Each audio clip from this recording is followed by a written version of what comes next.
요한복음 17장 3절 우리 다 함께 한 목소리로 합독하도록 하겠습니다. 영생은 시작.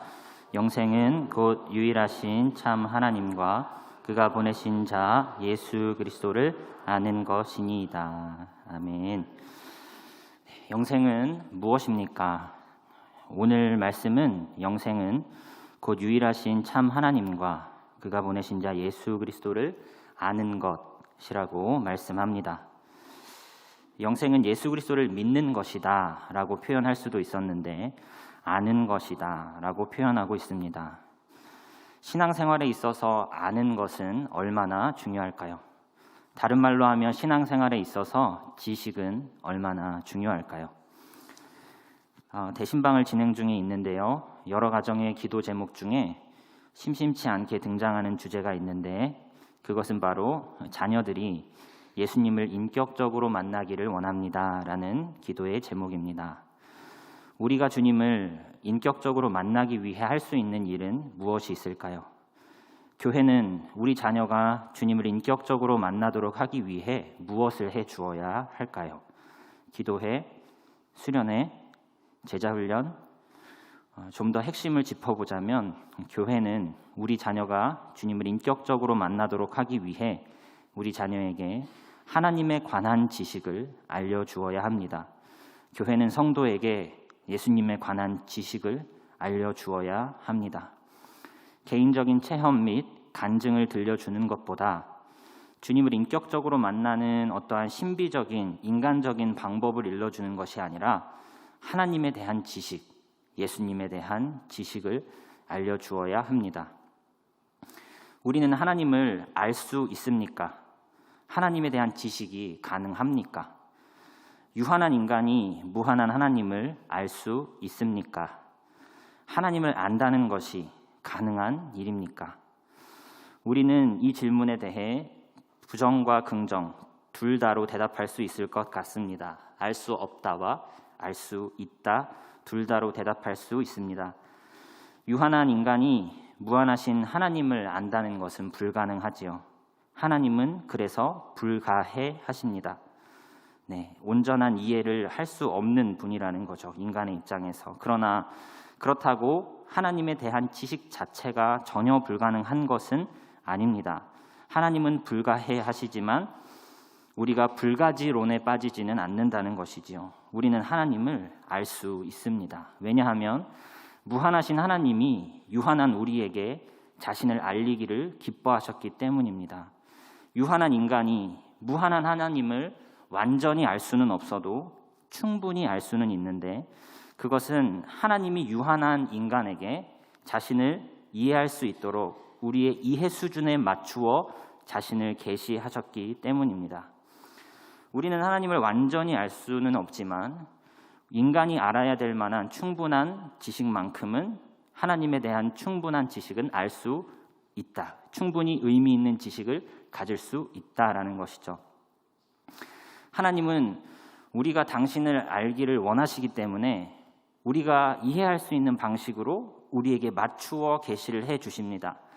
우리를 하나님의 형상으로 만드신 것도 하나님을 알 수 있는 감각을 우리 안에 심어 놓으셨다는 의미가 되는 것이죠. 하나님을 이해할 수 있도록 우리를 하나님의 형상으로 만드셨을 뿐만 아니라 인간의 언어로 성경을 통해 당신에 대한 정보를 우리에게 알려주십니다.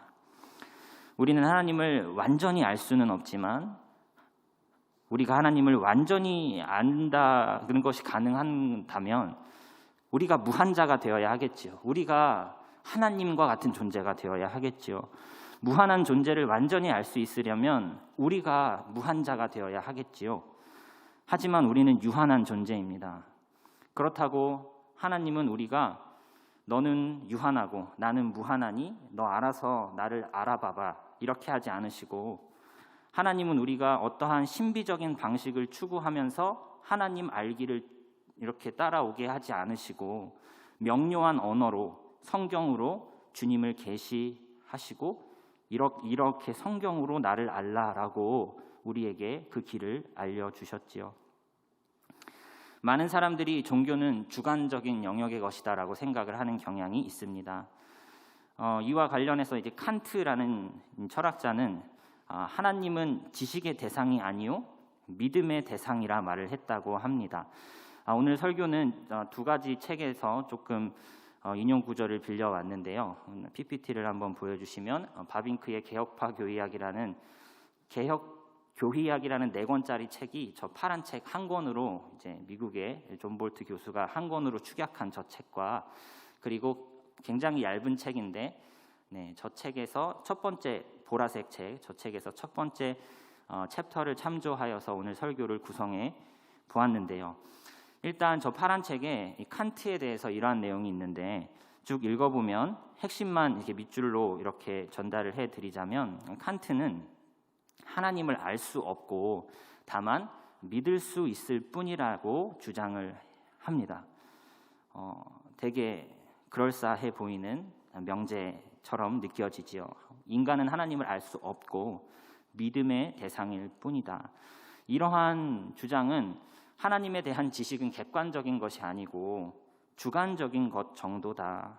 하나님은 지식으로 객관화할 수 없고 믿음으로 어떠한 느낌으로 주관적으로 알아야 하는 것처럼 그러한 사고를 열게 되었다는 것이죠. 이를 따르는 이제 슐라이마허라는 신학자는 기독교 교리들은 그리스도인의 종교의 감정을 말로 설명한 것이다. 그러니까 기독교의 신앙의 내용은 어떠한 객관적인 지식이 있는 것이 아니라 너의 감정을 설명한 것이 기독교의 교리다라는 식으로 주장을 하기에 이른 것이지요. 여러분 가만히 생각을 해보시기 바랍니다. 성경이 먼저고요. 그 위에 감정이나 주관성을 얘기하는 게 순서입니다. 하지만 어떤 식으로 이 순서가 뒤집혀질 수 있냐 하면 나에게 성경이라 할지라도 나에게 부딪혀 오는 것만, 나의 감정을 울리는 것만 나에게 진리가 된다라는 식으로 이해하고자 한다는 것입니다. 이렇게 되면 어떤 현상이 벌어질까요? 신학은 신에 대한 학문이 아니라 나를 들여다보는 인간에 대한 학문이 되어버리는 꼴이 되는 것이죠. 여러분, 진리는 나에게 부딪혀 오는 것만이 진리가 아닙니다. 내 심령을 울리는 것만이 진리가 아니죠.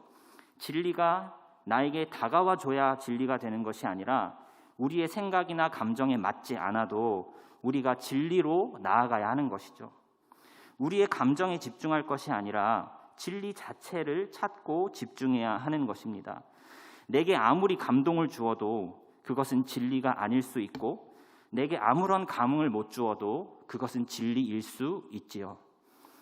진리를 분별케 하는 것은 우리의 감정이나 이성이 아니요 성령의 조명이어야 하는데 이 성령의 조명이라는 것과 슐라이마허가 말하는 이제 종교적 감정이 서로 다른 점이 있다고 합니다. 슐라이마허가 말하는 종교적 감정과 성령의 조명은 똑같이 인간이 이렇게 느끼는 어떠한 것인 것 같은데 어떠한 점에서 차이가 나느냐? 바빙크는 이렇게 그 차이를 지적을 하는데요. 성령은 우리에게 단지 나로부터 독립적으로 존재하는 말씀을 깨닫게 하시지만 슐라이마허의 주장에 따르면 종교적 감정은 우리 지식의 원천 자체다.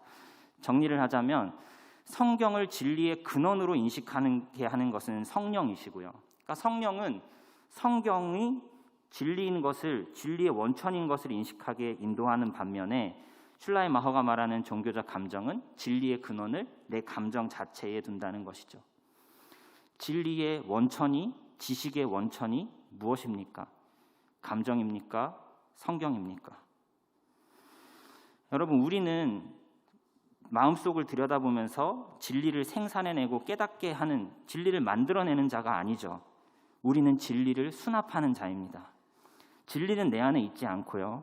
진리는 나의 바깥에, 외부에, 성경에 있습니다. 성령의 도우심으로 말미암아 성경에 포함된 진리와 아름다움을 우리가 보는 것이지 나에게 부딪혀오는 것을 들여다보는 방식으로 진리를 추구해서는 안 된다는 것이죠.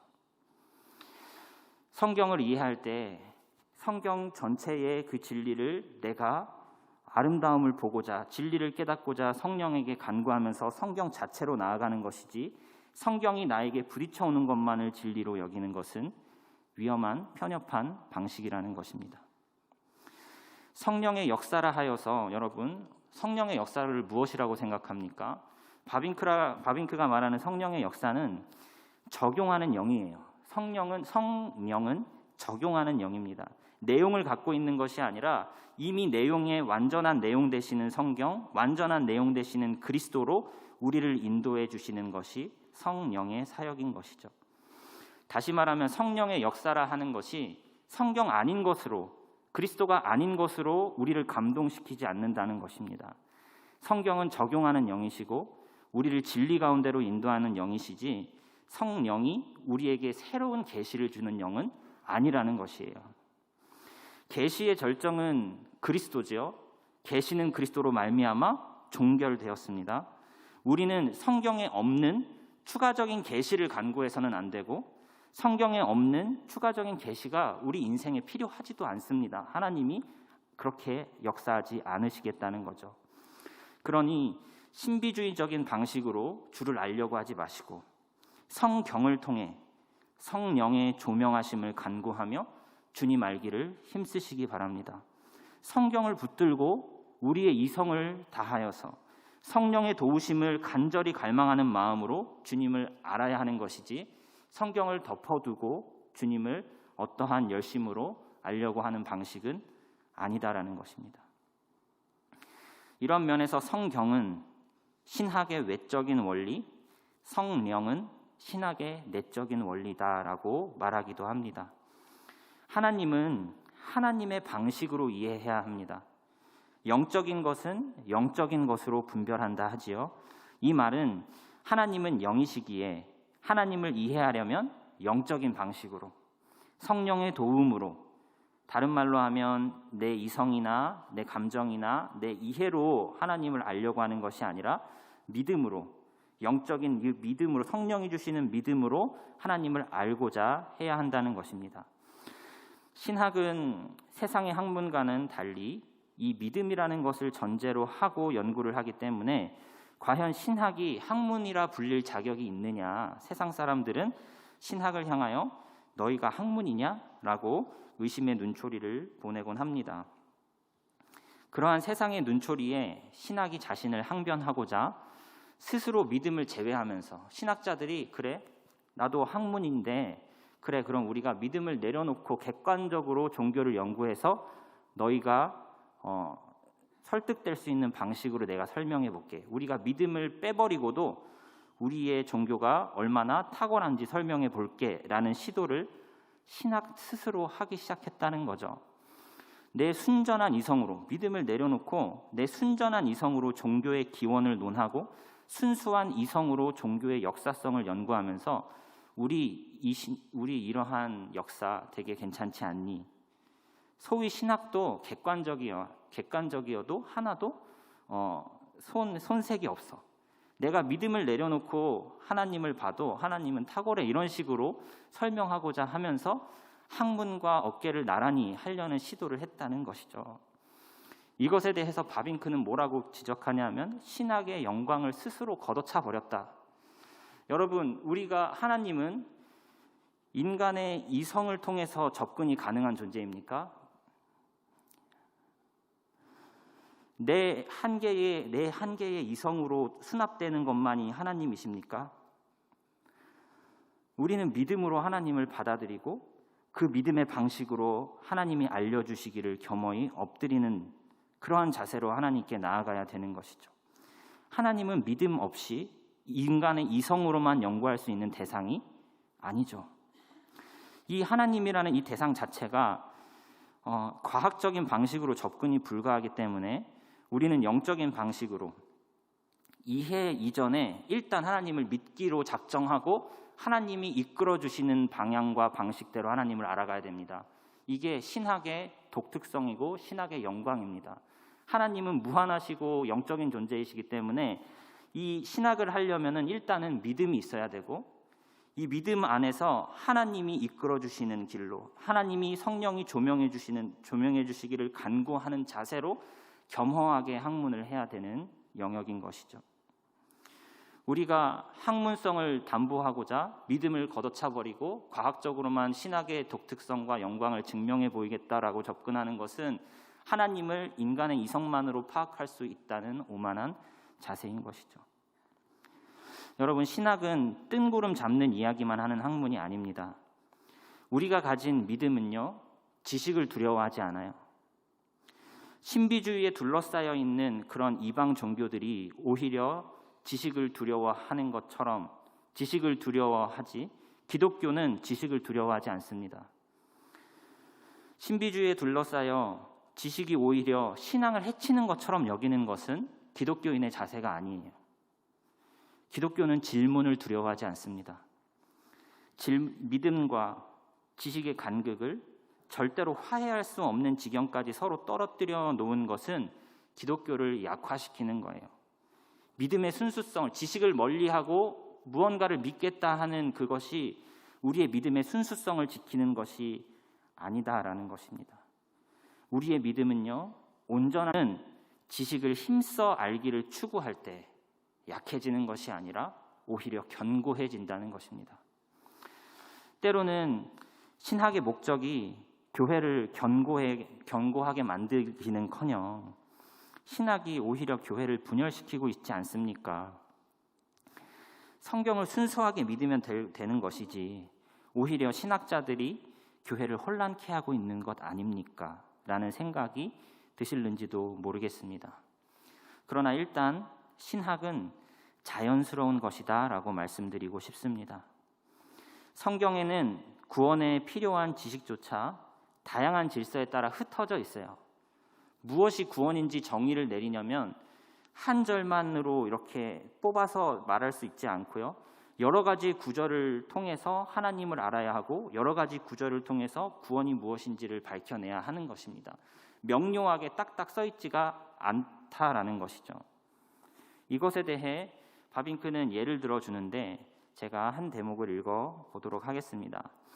구원에 필요한 지식인 진리는 성경 안에 다양한 질서를 따라 흩어져 있습니다. 하나님은 결코 그 어떤 영역에서도 이미 잘라진 빵을 우리에게 주시지 않고 우리로 하여금 빵으로 만들도록 곡식이 자라게 하십니다. 그는 우리 앞에 이미 놓인 단지 우리가 베끼기만 하면 되는 그 어떤 자연과학과 천문학 체계를 주시지 않습니다. 다음 PPT요. 우리가 인내와 노력으로 그 현상들을 관찰하고 사실들을 수집하며 법칙들을 추적하여 그 참된 개념에 이르도록 언뜻 보기에 무질서한 그 모든 자연과 천체 세계를 우리 앞에 펼쳐 놓으십니다. 가장 높은 영적인 생명의 영역에서도 마찬가지여서 거기서도 우리를 위한 음식은 차려져 있지 않고 우리 얼굴에 땀을 흘려 음식을 준비해야만 합니다. 여러분, 성경은 모든 자연과 천체의 세계가 우리 앞에 펼쳐진 것처럼 여기에서 하나의 법칙을 찾아내려면 우리가 사실들을 수집하고 증거를 수집하고 법칙들을 추적하여서 구원이란 무엇이다라고 곡식을 수확하여 빵으로 구원이다 이것이다 라고 만들어내야 하는 작업이 필요한 자료라는 것이죠. 신자들에게 성경의 교훈을 가르치기 위하여 많은 사람들이 펜을 들었습니다. 성도 여러분, 성경은 이런 내용이 있습니다. 성경에 보니 하나님은 이런 분이고요. 성경에 보니 구원을 얻으려면 이렇게 해야 합니다라고 많은 사람들이 펜을 들었습니다. 그것이 신학의 작업이었죠. 성경을 통해 우리가 믿는 바가 무엇인지를 연구하고 체계화하는 이 작업은 성경을 보는 사람 누구나 머릿속에서 일어나는 이 신학의 작업은 자연스러운 것입니다. 신학은 교회를 혼란하게 만든다. 신학은 내 믿음을 혼란하게 만든다.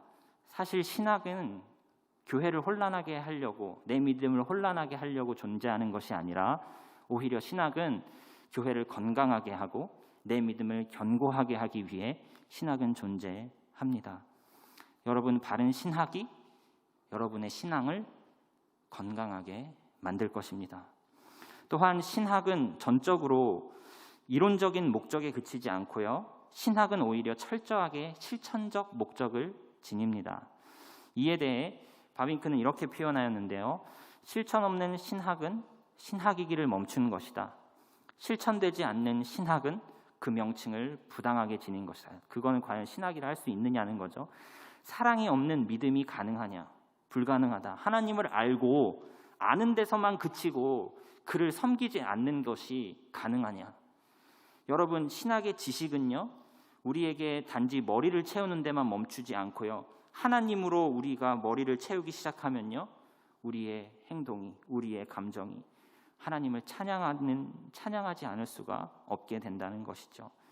사랑으로서 역사하는 믿음, 이런 표현 들어보시지 않으셨습니까? 사랑과 믿음은 분리되지 않습니다. 믿음 좋은 자는요, 사랑 많은 자입니다. 사랑 많은 자는 믿음 좋은 자, 이렇게 연결이 될 수 있다는 거죠.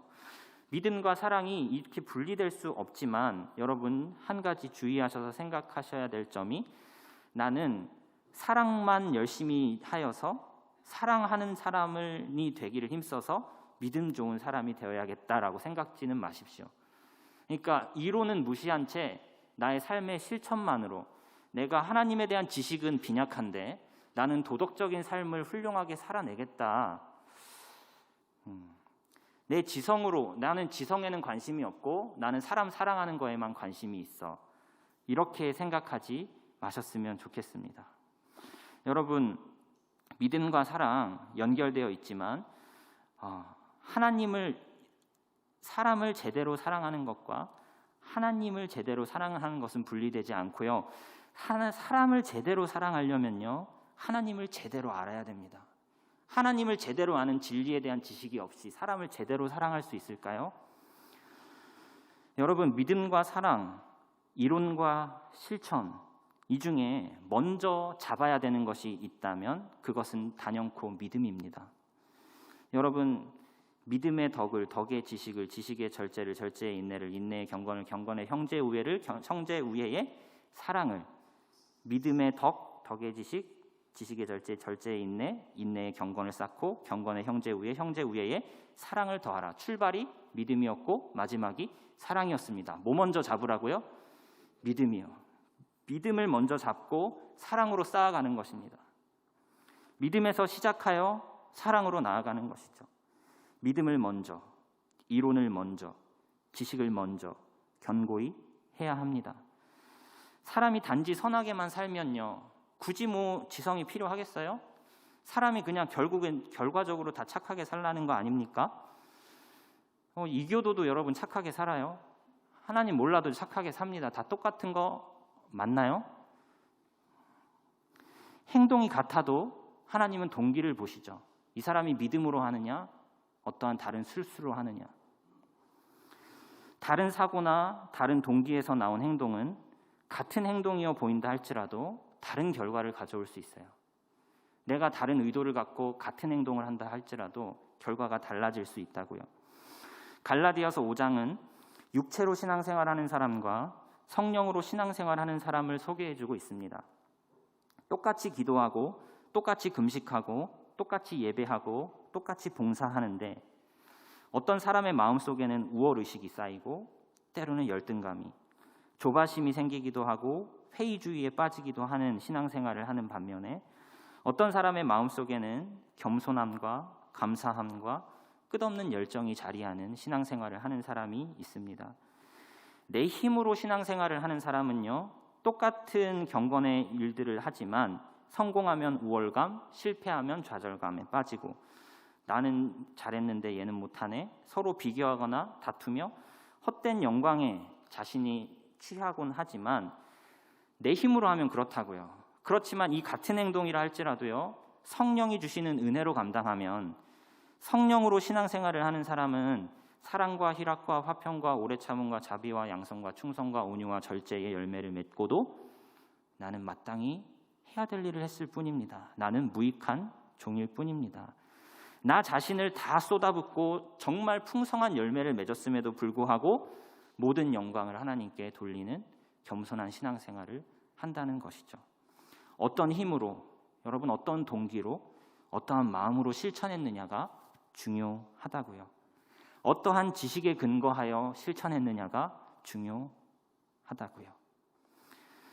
이론과 실천은 이렇게 구분은 될지언정 분리되어서는 안 되고, 이론과 실천, 믿음과 사랑, 우리는 둘 다 각각에 힘써야 합니다. 하나를 잡아서 나머지가 자동적으로 끌려오는 게 아니고요, 알기 위해 힘쓰셔야 되고요. 사랑하기 위해 힘쓰셔야 됩니다. 사랑하기 위해 힘쓰셔야 하고요. 알기 위해 힘쓰셔야 합니다. 하나님을 아는 것은 중요합니다. 하나님은 자신을 성경을 통해, 성령을 통해 알리기를 하시죠. 우리는 다른 방식이 아니라, 나만의 방식이 아니라 어떠한 신비주의적인 이런 방식을 통해 하나님과 더 친밀하게 경험할 수 있다더라, 그런 거 없고요. 여러분, 성경을 통해 성령이 조명하시는 대로 하나님을 알기를 힘써야 합니다. 교회는 역사 속에서 성경과 성령을 통해 하나님에 대해 오래도록 연구하면서 글을 남겨왔어요. 그 연구는 지금도 계속되고 있으며 그 연구는 하나님의 나라가 이 땅에 임하기까지 이 연구는 계속될 것입니다. 하나님은 무한하시잖아요. 이 신학의 영역에는 끝이 없죠. 많은 것을 이루는 것처럼 보이지만 아직도 연구해야 할 분야가 많이 남아 있습니다. 지금까지 교회가 역사 속에서 성령의 도우심으로 말미암아 연구해온 그 결과들이 있습니다. 이 결과들을 무시하고 내가 직접 신학 빼버리고 내가 직접 순수하게 말씀을 통해 나에게 깨달아지는 것만으로 내 신앙을 정립하겠다. 여러분, 이 길은요, 오히려 길을 돌아가는 것입니다. 험한 길을 가시는 거예요. 교회의 역사 속에는 나보다 훌륭하고, 나보다 지성이 탁월하고, 나보다 경건함이 출중하고, 나보다 평생에 하나님을 알고자 평생을 헌신해온 신앙의 선배들이 많이 있어요. 그 신학자들이 정리한 글을 통하여 하나님을 알아간다면 우리는 하나님에 대한 지식을 보다 쉽고 풍성하게 얻게 될 것입니다. 성경이 어떤 신학자의 글보다 앞서는 것은 아니죠. 그것은 이론적인 대답인 뿐입니다, 여러분. 다시요. 신학자가 훌륭하게 하나님에 대해서 서술한 글과 성경 중에 무엇이 더 권위가 있을까요? 당연히 성경이 권위가 있지요. 그러나 이것은 이론적인 대답일 뿐이고, 교육적으로 보자면 어떤 길을 추천해드리고 싶냐 하면 역사적인 신앙의 선배들이 남긴 그 글들, 신앙의 문서들, 공의회의 결정들, 그것을 통해 성경을 이해하고자 하는 방법이 아주 유익하다라고 말씀드릴 수 있겠습니다. 이처럼 신앙 문서들이 성경을 잘 정리해주고 성경에 담긴 하나님의 뜻을 이 신앙 문서가 잘 드러내주고 있다라고 역사적인 그런 칭찬을 받아온 문서들을 통하여서 성경을 이해하고 그 문서들을 통하여서 하나님을 알아가는 것, 이런 것들을 무시하고 나 스스로의 능력으로 성경은 나는 아무런 선입견 없이 볼 거야, 순수 나와 성경 사이에서 깨닫게 되는 것들을 정리하며 내 신앙을 세워나가겠다라고 하는 것은 그동안 교회를 통해 역사하신 성령의 역사를 무시하는 처사일 수 있습니다. 물론 인간이 성경을 기록할 때만큼 성령이 오류 없이 신앙 문서를 기록할 때 역사해 주신 것은 아니에요. 똑같이 인간의 성령의 역사로 성경을 썼을 때 성경은 오류가 없는 문서이고요. 신앙의 문서는, 신앙의 선배, 성경 이후에 하나님에 대한 서술과 신앙의 문서는 성령이 역사하셨다고 한들 오류의 여지가 있을 수 있는 가능성이 우리가 있다고 판단하기 때문에 항상 신앙의 문서보다 성경을 우위에 두어야 되는 것은 맞습니다. 그렇다고 교회의 전통적인 문서는 아예 보지 않고 성경만으로 나의 신앙을 세워나가겠다 하는 것은 굉장히 용기 있으신 거고 한편으로는 오만한 것일 수 있습니다. 성경 그리고 교회가 역사 가운데 인정한 신앙의 문서, 이 두 자료를 오가면서 하나님이 과연 어떠한 분이신지, 성령께서 나로 하여금 어떠한 하나님을 깨닫게 하시는지 주목하며 주의하며 그렇게 하나님을 알아가시기를 바랍니다. 성경만 보지 말고 신앙 문서도 함께 보라는 것이죠. 신앙서적 보라는 얘기 아니고요. 신학 서적을 보라는 얘기이거든요. 여러분, 부드러운 음식만 먹으면요, 단단한 음식이 공급되어야, 어느 정도 부드러운 음식에 적응이 되셨으면 단단한 음식을 먹을 때가 됐을 때 그 단단한 음식이 공급되어 줘야 내 영이 강건하고 건강함을 누릴 수 있는 것이지요. 목사님, 저는 시간이 없습니다. 목사님, 저는 그렇게 이성적인 사람이 되지 못해요. 목사님, 그건 목사님의 역할이거나 사명이지 저희 성도들의 사명은 아니지 않습니까? 네, 한편으로는 인정합니다. 하나님을 아는 작업은요, 방대한 작업이기 때문에 여러분 공동체적으로 접근하는 게 맞아요.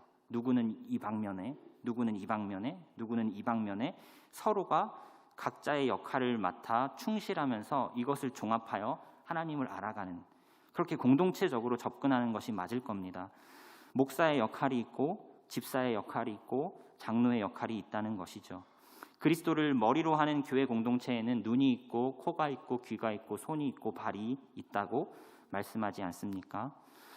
저도 목사이지만 신학자들의 견해를 통해서 뿐만 아니라 어거스틴, 칼뱅, 바빙크 이러한 역사적으로 훌륭한 신앙의 탁월한 선생님들을 통해 끊임없이 배워야 하는 사람이에요.